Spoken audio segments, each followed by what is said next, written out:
Hello and welcome to another edition of East of Ethnia. This week I would like to talk to you about Bosnia and Herzegovina and the biggest news in Bosnia and Herzegovina this week, which involves the president, now the former president, of one of the entities that makes up that state of Republika Srpska, a fellow by the name Milorad Dodik. Now, Milorad Dodik has been attempting, as most of his predecessors did before him and most of his successors will do after him, fundamentally to try to establish independent power for the entity of which he is the former president, and to undermine the power of the central state, of the federal state in Bosnia and Herzegovina. And the last attempt that he made to do that was by refusing to implement legal orders for imposition of laws that were imposed by the High Representative, the international overseer, who who exercises control through oversight of the institutions of government of Bosnia and Herzegovina. And for that, he was charged with the crime of violating the legal order, was convicted of the crime, and a sentence was imposed. The sentence involves 1 month in prison, or I'm sorry, 1 year in prison, a prison sentence, and 6 years of a ban from holding public office or engaging in political activity. So this sentence was initially imposed by the court when he was convicted of the offense. It was suspended as a part of the deal between the prosecution and defense last month that looked a little bit suspicious, and then was upheld when his appeal against his conviction was rejected by the court earlier this week. So legally, the sentence is in force. He is not able to serve in the office in which he has been serving up until now, or in any other office for another 6 years, and probably should go to serve his 1 year prison sentence, although there's some question about whether he will serve it or not.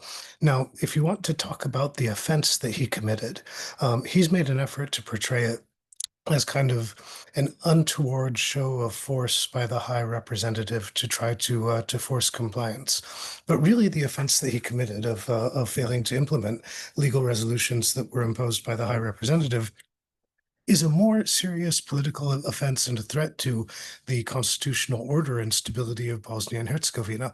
What he did was to claim for his entity powers that it did not have, powers of the state, that is, to take from the state powers that belong to it and to try to arrogate those powers to the entity. So it is a threat. This is something that the institutions in Bosnia and Herzegovina could not allow to continue. He tries to portray it as a kind of personal conflict between him and Christian Schmidt, the High Representative. But what is happening here is not that he failed to be sufficiently polite to Christian Schmidt or something like that. There are no great reserves of affection or support for Schmidt. Rather, what he was trying to do is to take this entity of which he is the former president, which is not a state, and to give to it the powers of a state. And this has been a constant effort since the Dayton Agreement was signed in 1995. Now, since the conviction was upheld, there have been notes of objection coming, especially not so much from inside Bosnia and Herzegovina or even from Republika Srpska, but from a neighboring country, from Serbia, the main international sponsor of Republika Srpska. So you had the president of Serbia, Aleksandar Vučić, saying that he does not accept the verdict, saying that although Dodik has been sentenced to serve a term in prison, that he certainly would not be arrested in Serbia. You have the head, the patriarch of the Serbian Orthodox Church, Pomfriti or whatever the hell his name is, saying that this is an attack on the entire Serbian people in Bosnia and Herzegovina and an attempt to remove them from political influence and power. So inflammatory words coming from the head of the church institution. You have the media, the pro-regime media in Serbia, saying that this is an attack on the Dayton Agreement and on the resolution that brought an end to the war in Bosnia and Herzegovina in 1995. What is going to come of all of the noise that is coming from across the border? Well, I think not much.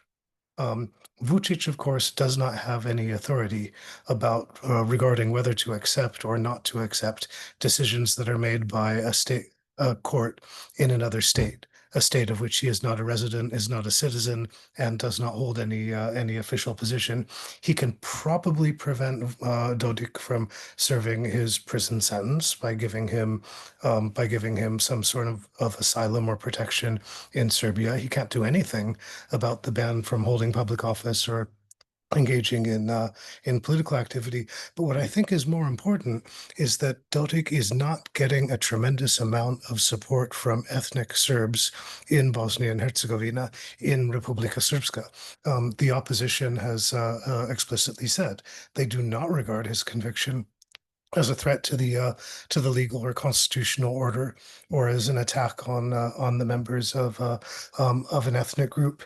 So Dodik is probably going to fail in the latest version of his attempt to try to avoid consequences for his action. But what's interesting is probably to note, why is it that he's likely to fail? And it could be that the reason that he's likely to fail is that in his politics, he has been too successful. And here's what we mean mean that trying to destabilize and undermine the power of the central state has been the official policy of just about every party and about every government in Republika Srpska since the time that it was created by the Dayton Agreement. I mean, as a matter of fact, Dodik's party, which ironically enough is still called the Union of Independent Social Democrats, even though it's neither independent nor social democratic, was meant to offer an alternative to that policy, and it's one of the reasons why, through acts of force by a previous High Representative and by the European Union and by the United States, he was first brought into positions of political power in 2006. But Dodik's policy since coming into power has not been to continue the policies under which the Independent Social Democratic Party was founded, but instead to adopt the same policies as his nationalist predecessors, but to escalate them, to intensify the opposition, to make threats of secession, to actively engage in activity to undermine state institutions and to undermine the force of law of the Central Federation in Republika Srpska. And he has done that so well that it probably represents a consensus opinion of all of the well-represented political parties trying to attract support from ethnic Serbs in Bosnia and Herzegovina. And that means that he is replaceable. I mean, what he's got behind him now is nearly 20 years of intensive propaganda and of construction of a network that controls all employment, access to social benefits, state contracts, and so on.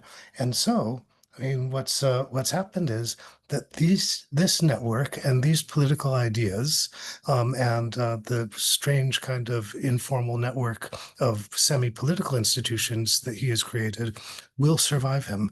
They don't need him to function.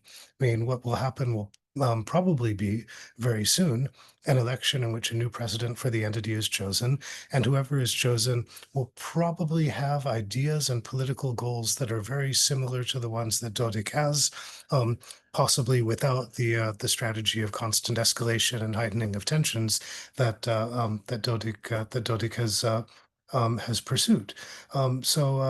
So really, I think you'll find very, very little change, and you'll find very little change because Dodik has been so successful in creating a system that revolves around him and his network that he has become unnecessary to the continued function of his network and presents kind of an unjustifiable cost to people who want to benefit from that network. And there is a lesson to learn from that.